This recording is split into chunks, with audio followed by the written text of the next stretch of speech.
Good evening, everybody. And I don't know what in the world is going on with this computer. Can everybody hear me? Let me know if you can hear me. Deidre, wave at me if you can hear me.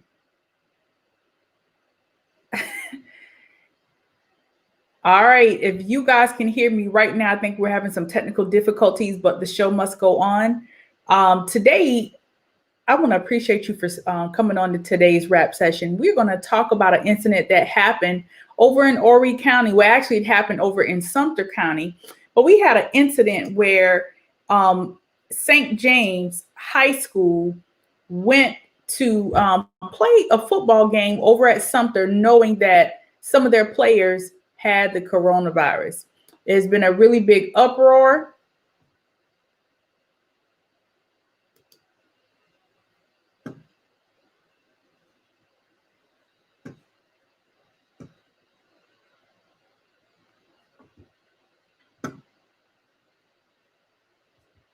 There was a really big uproar about the situation. And so I'm just going to put this little clip up right here. This is by the Post and Carrier. And basically it's saying that this team went over to play, the JV team now went over to play Sumter High School. They asked them to turn the buses around. They did not. They thought that the game was more important to play. So they went on and played Sumter High School. Nobody knows exactly yet if Sumter School even realized that players on the team had the coronavirus. So here's what I want to talk about today. I don't really want to necessarily talk about the JV team having the coronavirus. The obvious threats are already there. We all know the threat of people playing games with coronavirus. And to add fuel to the fire, you knew about it, okay? But here's what I want to do. I want to bring on a very special guest. Her name is Deirdre Hughes. Good evening, Deirdre. Hey. Everybody, please welcome Deirdre. She is my sister, and she is also a school teacher over in Horry County. And so, Deirdre, I know that you got the news about the players having the coronavirus. What do you have to say about that? Well, it definitely came as a surprise that was a decision that was made. Now, again, the Post and Courier doesn't have any more details than I would, but I'm not sure where in that article at some point they were told to turn around and then later were told to go ahead on and continue towards the game. So I'm not sure who made what decision about them continuing. I do know that right now is definitely uncertain times. Right now, there are a lot of decisions that are being made that are out of the control of the hands of the teachers. But to know that this situation has happened, I just hope that for the safety of everyone on the team has been told to quarantine for 14 days. And hopefully Sumter has been contacted so that they can take the measures they need in their school district for the safety of themselves.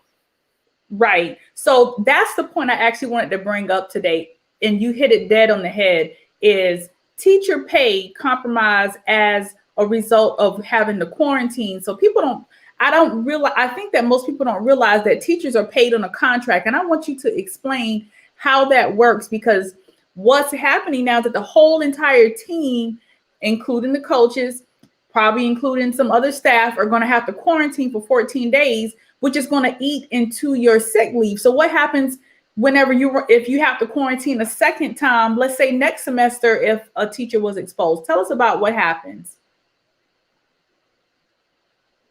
Well, when they had board meetings over the summer, there were a lot of decisions made. And again, one of the decisions they made was about what day were we starting school, how are we going to reopen school. And Georgetown County and Horry County have a similar setup. They have different names, but the setup is where, based on the numbers of cases reported in that particular county, from DHEC, the decision would be made to whether if the spread of it, let's say, is high, the high spread would dictate that schools would be where the students would learn remotely. If the spread is medium spread, they would be on a hybrid schedule where half the students would come for 2 days, half would come for another 2 days. and they would have one virtual day where they would all be home virtually instructed. And at some point when the numbers are low enough, we can continue to a full 5 day instructional day with all students.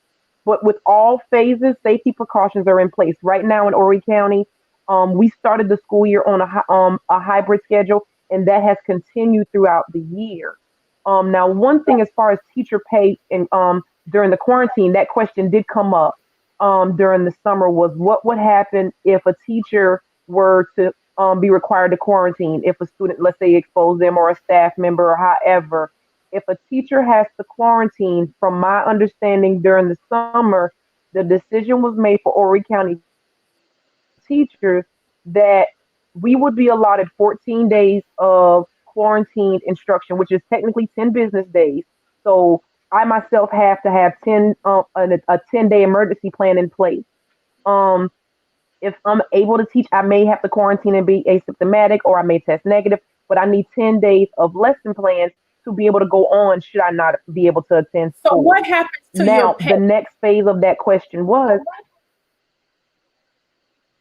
with that first quarantine, I'm told that that first quarantine is kind of, it does not affect anything. It does not affect my pay. That first quarantine does not affect my sick or personal days that I have within the system. None of that is affected on the first time should any staff member have to quarantine.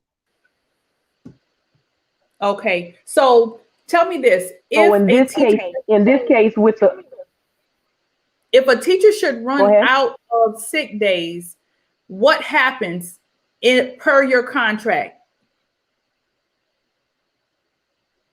Okay, so let me take from the first step I just said that nothing is affected on me personally should I have to quarantine or any teacher have to quarantine. That first quarantine, nothing is affected. No sick days, no pay. There's automatically 10 business days or 14 days of quarantine already set aside should a teacher have to quarantine. Now, this is what happens should you have to quarantine a second time. That will be taken from your sick bank.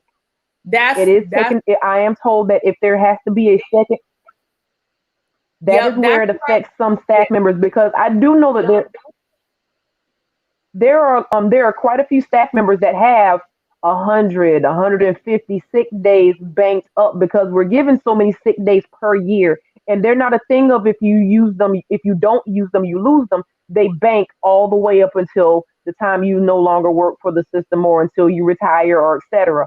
However, if you're in a situation where um you run out of days, what happens is you go into the negative where you now owe your income back to the school system. So your sick days have, let's say, for every day that is counted as a sick day, it has a monetary amount attached to it. And whatever Right. that monetary amount is attached to it, if you run out of sick days, that becomes um pay that is sent back to the school, meaning they would dock your pay if you have to stay out of school for any reason, whether it be for quarantine, whether it be you have to be out of work because you had some type of leave. And if you don't have any type of protection of your absences, then that is deducted from your payroll. Now, certain situations, like if there's long term disability, things like that of that nature, that recoups with people, and that is based on how you have your insurance affected. But Right. So as far as you the days themselves that are built, if you if you're a teacher in a situation that, say, for example, quarantine would be based on 10 business days because it's 14 days plus the 10 business days plus the weekend. However, if you're a teacher in a position that has 10 days or less, and you run into a point where quarantine does affect your days, that will affect your pay. From my understanding, that is how the quarantine will be affected. Right. So that's the point we were trying to make. If a person or a teacher runs out of sick days, they're actually going to take money away from you. They're going to dock your pay because with your teacher contract, you are required to teach X amount of days. And if you're not able to teach those days and you run out of sick days, you have to pay that money back according to your contract. That's the point. That's the point that people need Correct. to understand. You know, Correct. it's a health issue, but then the one of the I think teachers are heroes, just like our healthcare workers and the other essential workers. You guys now are put in a position where you have to Thank teach. you. And if you teach and you are exposed or contract coronavirus, then and you run out of days, that's the thing. Then the money that you're making, you're already underpaid as it is. They're going to dock that money away from your pay. People don't realize that. People understand that if your child or a family member has coronavirus, say something. Quarantine yourself, get people tested, because the thing is, it can hurt these teachers. But for those of you that are tuning in, we really do appreciate you for coming on to today's wrap session. What we are talking about today is the situation over here at St. James High School JV football team knew that two of their players, matter of fact, you can go on the Post and Carrier and read about it, that two football players had coronavirus. The players knew about it. The coaches knew about it, and they went on to Sumter High School to play against them. And now the whole entire team, along with the staff that was with them, have to quarantine. But the point that we want to make on the show is that people don't understand that teachers work on a contract. That means they are obligated to teach. When they sign the dotted line every single year, they're telling that school district they are going to be working during that time. And if they don't, they have to pay the money back. So what would be something that you would recommend to parents and students in regards to coronavirus and protecting themselves and making themselves aware of what's going on?